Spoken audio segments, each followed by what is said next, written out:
Megalopolis. What in the world is it, and what in the world is it even about? Well, come along, space truckers, and I'll key you in. Set in the city of New Rome, a thinly veiled stand-in for America, in I guess the not-too-distant future, Megalopolis tells the story of Caesar Catalina, a visionary architect named after two mid-tier salad dressings. Caesar has invented a miraculous new construction material called megalon, and he plans to use it to create a utopian city of the future called Megalopolis. But he's hindered at every turn by Mayor Cicero and his bureaucrat pals who don't share his optimism and want to maintain the status quo. There's also the little problem that Caesar may have killed his wife and gotten away with it. The mayor's daughter Julia becomes intrigued by Caesar and begins to work for him against her father's wishes. She wants to find out more about him and maybe help him realize his bold vision. And to further complicate things, Caesar's cousin Claudio plots and schemes to not only bring down Caesar, but take control of New Rome for himself. Is Caesar the tortured genius that Julia sees? Or is he the debauched madman that others believe him to be? Megalopolis is interesting, but it's kind of a mess. The story it's trying to tell really shouldn't be as complicated as Coppola makes it. Broken down to its most basic elements, it's the story of a chaotic idealist who wants to see his vision realized, but is hampered by a change-fearing old guard. It's a little bit like Ayn Rand's The Fountainhead and Atlas Shrugged in that respect. The problem is that this is very much the work of a creative type who's completely unrestrained by rationality, like an author who's just been allowed to go ham without an editor's input, or in this case, a filmmaker with no one around to tell him no, or maybe we should trim this or cut that. Watching it, it's hard to imagine that Coppola left anything on the cutting room floor, even if he probably should have for the sake of story or pacing. This movie has a million moving parts, and not all of them make the machine run better. New plot points pop up out of nowhere and disappear within minutes. Certain elements are not explored to the degree that they should be, and leave you wondering why they were even introduced to begin with. Some things should have been expanded upon, or explained better, or explained at all, while others should have been cut altogether, but it just fires everything at you like a machine gun set to rock and roll. But it's not completely irredeemable.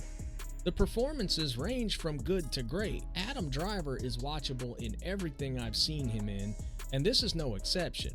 He plays the role of a troubled romantic effectively and delivers his sometimes strange dialogue like a pro.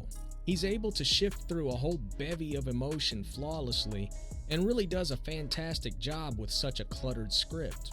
Aubrey Plaza grew on me as Wow Platinum. At first, she came off as hammy, and some of her early scenes felt like they were poorly ad-libbed. But later, when she grows more villainous, she gets a lot better. She ain't afraid of a plunging neckline either, and I don't mind at all. Giancarlo Esposito, Dustin Hoffman, and Jon Voight are all really good as Mayor Cicero, Nush Berman, and Hamilton Crassus III, respectively, and the rest of the cast do a great job too. But the real standout is Shia LaBeouf as Claudio. I've never really been a big fan of LaBeouf's acting, but here he's fantastic. He's slimy, conniving, and utterly hateable. I haven't seen him play a villain before. Mostly he seems to play annoying goofs, but he's really having fun with this role, and it shows. I really dug him. The visuals are fantastic too. Sure, there's some pretty obvious green screen and CG in some places, but there are a lot of stylistic effects that are really interesting to look at. I think if Coppola wanted to make this movie look completely real, he could have, but instead he wanted to make it look a little bit unreal. I kept picturing this movie as a stage play instead, and I kind of feel like that might be what Coppola was going for. The costumes and art direction remind me of Julie Taymor's Titus with its ancient meets modern style, and Tarsim Singh's The Fall and Immortals with their dreamlike visuals that don't care about looking 100% real. I'll take interesting over completely believable any day of the week. The messaging in the movie might be a little kumbaya, But then I try to be that way in my outlook on the future too. We allow ourselves to be manipulated and divided against each other. Meanwhile, those bastards on Capitol Hill and their corporate cronies get richer and more powerful while we all get screwed no matter what politician we worship. It might be a little Pollyanna to think that we could all put aside our differences and work together toward a brighter future, but it's nice to think that we could. And it's nice to see a movie with a positive pro-West message for a change, rather than more morally gray, deconstructive, postmodern, black-pilled, nihilistic bullshit. The whole controversy surrounding this movie about it being an unwatchable disaster was pretty overblown. It's far from the worst thing I've ever seen, and it's not as nonsensical as some have said. I do, however, understand why distributors had cold feet. It's an art film, and those don't typically do well at the box office, or at all, especially art films with $120 million production budgets. Nerds like me wax intellectual about them because it makes us feel all highbrow and scholarly, but the audience for them is a haughty, high-minded minority. A mass-market movie this ain't, and it's all but guaranteed to flop. In the end, though, this is 100% the movie that Coppola wanted to make on his terms, and you know what? I respect that. That doesn't mean it always works, or that it works at all. Your mileage may vary, but damn the torpedoes, he did it his way, and that's admirable.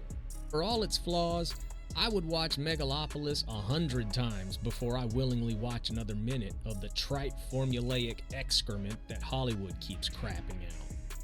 All in all, I liked Megalopolis, but I can only recommend it to the type of movie nerds that watch stuff like David Lynch or Terrence Malick movies, and even for them it's gonna be hit or miss. Unfortunately, it's not the unfairly maligned masterpiece I was hoping for. I found it to be a bit baffling and pretty bloated, but ultimately, it's an interesting, visually impressive piece of work from a director willing to risk his own money, and lots of it, to see it realized. My hat's off to you, Mr. Coppola. And to you, thank you so much for listening. Adios.